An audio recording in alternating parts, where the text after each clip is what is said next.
নমস্কার সবাইকে, happy republic day. Kaushalya স্পেন্সার্সের উল্টো দিকে MV অ্যাডভান্স আই কেয়ার সেন্টারে professor doctor Asim Kumar Ghosh, ex director RIO medical college, তার তত্ত্বাবধানে একটি চক্ষু পরীক্ষা শিবির অনুষ্ঠিত হয়েছে।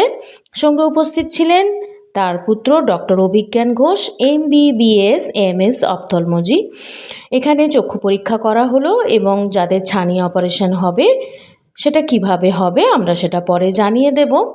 এবং সঙ্গে উপস্থিত ছিলেন নাক কান গলার doctor ENT surgeon doctor Shubham পতি।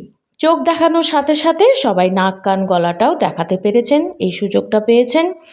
পেশেন্টরা সবাই অপেক্ষা করছেন আর আমাদের স্টাফেরা সবাই মিষ্টি খাওয়ার সাথে সাথে কাজকর্ম করছে এবং যাবতীয় টেস্টও করা চলছে। যারা আমাদের চেম্বারে ডক্টর অসীম কুমার ঘোষ এবং ওনার ছেলে ডক্টর অভিজ্ঞান ঘোষকে দেখাতে চান, আমাদের হোয়াটসঅ্যাপ নাম্বার 9647204079, এই নাম্বারে হোয়াটসঅ্যাপ করে নাম লেখাতে পারেন বা আমাদের চেম্বারে এসে নাম লিখিয়ে যেতে পারেন। আমার ভিডিও ভালো লাগলে অবশ্যই লাইক, শেয়ার, সাবস্ক্রাইব, ফলো করে আমার সঙ্গে থাকবেন। সবাই খুব ভালো থাকবেন, চোখের যত্ন নেবেন। খুব ভালো অনুষ্ঠানটা হয়েছে, সব মিলিয়ে ধন্যবাদ। সবাই ভালো থাকুন, এটুকুই, টাটা।